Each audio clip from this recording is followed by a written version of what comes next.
It's another beautiful morning up here on the mountain. You know, I've done, this will be my third video that I did this week, which is a little bit more than I usually do.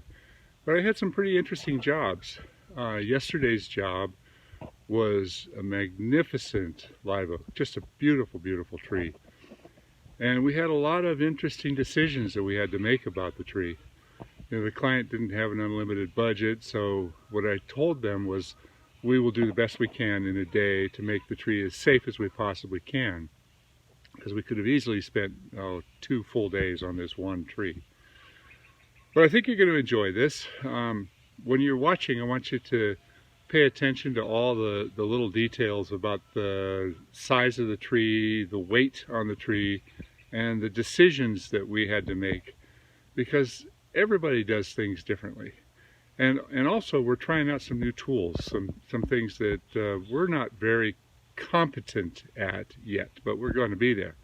A couple weeks, last week I showed you a video from Lawrence Schultz using SRT technique. And this isn't single rope technique, we're still doing double rope, but we're using some climbing tools. We've got a double Jumar that I'll show you here in a little bit. I hope you enjoy this. Magnificent live oak. It's a beautiful, beautiful tree. But amazingly, it's not that old. The house was built back in the 40s, so this tree is probably, well, let's see, 65, 70 years old. Occasionally we run into a tree that just is so big. We're trying out a new climbing technique that is very similar to what we're used to in rock climbing. We bought this double Jumar that works on both sides of the rope, and we're using it to access the tree. So we put the throw ball up there and brought the rope down. It's a double. And, you know, we all kind of played with it a little bit. Kaylin got the hang of it pretty fast. It did speed things up considerably for us getting up into the tree. Now, we had a lot of tree decisions on this one, and because this one particular limb was over the house, it had to go. There was a lot of difficulties. One difficulty that I didn't think about when I did the job was the bougainvillea bush that we had to go by, and every time we went through there we had the possibility of drawing blood.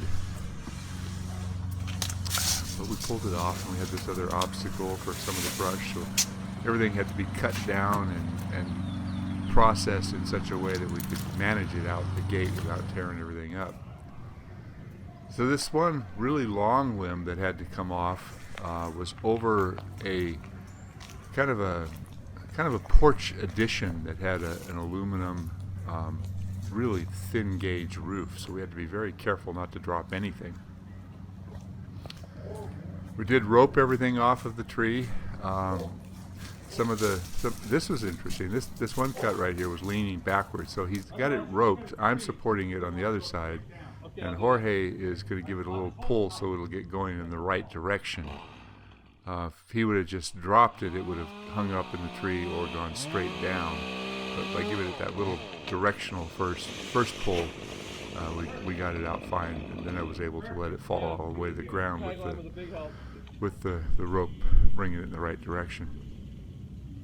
It was a complicated job. There was a lot of thinking that went on, but a big part of this job was the decision making on what branches were going to lighten up and, in this case, take off, because the tree was trimmed a long time ago, multiple times, and because of a lot of the cuts, it sent out masses of branches at the tips. So the tip weight on this tree was excessively heavy. You could see little cracks developing in some of the branches, and it very much felt like it was on the verge of breaking some limbs. So we were working this job. What I did is I bid it for a day's work. We charge out at $85 per man per hour, and an 8-hour day, including the travel time and the dump time. We'll do the best we can in a day. So we concentrated on all the potential limbs that were over the house and over the neighbor's house. This one big limb, it took us about an hour to get this one off of here. Kaylin did a really good job. We we worked as a team, doing all the roping. So it'll be about a 4-footer? And we had to process the brush as we were going too, so it didn't pile up on us. This is kind of close to the building. There was some concrete underneath there, and we didn't want it to break the concrete or possibly bounce back into it, so we did rope all this stuff down. But the rope, I didn't need the rope to completely support the weight of these pieces of wood. All I really needed it to do is get it going in the right direction, and then I could drop it out onto the lawn. There wasn't any lawn anyway. It was a dead lawn, so it wasn't anything I was worried about. There's a few sprinklers that we had to guide. Now, filming is always hard on these jobs when I have to find a position. A stick fell in part of it, so I lost a lot of really good shots there. Now we're down to the last little bit, showing some of the brush that we're piling up. We filled this driveway up about 4 times with all the brush from the tree that we took out. So you can see we made one final cut, and there was no ripping. You have to be super careful of this type of wood because the bark, it hangs on very tenaciously, and if you slow down the cut at the end of that, that's about as good as you can get. If you go any closer, it's going to be a bigger wound. Oftentimes we'll do an undercut first. I think that's good. But if you have a really sharp saw and you really are comfortable making these kind of cuts, you can zip them through. So we're at lunchtime now, and Kaylin was deciding that we wanted to practice a little bit more with getting back up in the tree with the Jumar and the foot ascenders. You can see the weight we took off there. I still have some pole printer work. This is kind of fun. I know. You ready? Says, all right, Mark, time. set, Let's see how long it'll take me to get up the top. The bottom is a mess. Somebody's got to hold on to the bottom weight. 60 feet. Let's see how fast you can do it. Get up there, man. Ring that bell. In the old days, it was a foot lock. Yeah.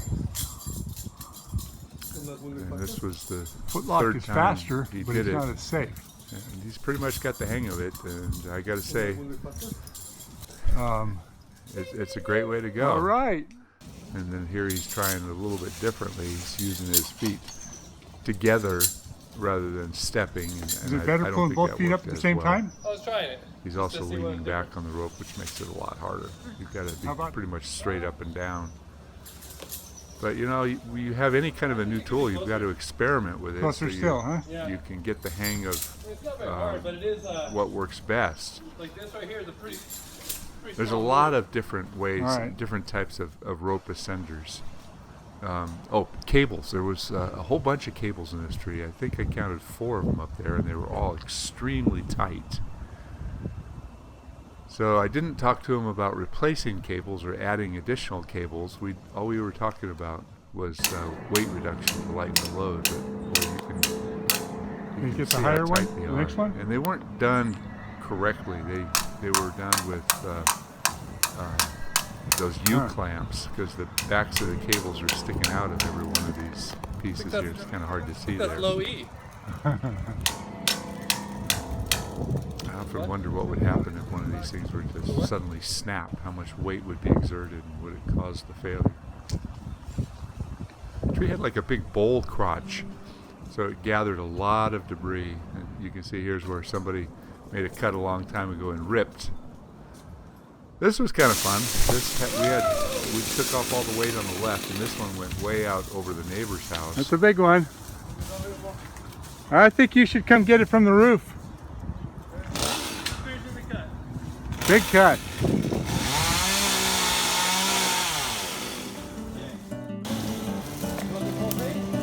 Yeah, whole thing. There's the branch after we've gotten all the weight off of the one large one over the house. And the backside of the tree, he wanted a lot of privacy, so we left it really low. Oh, thanks for watching.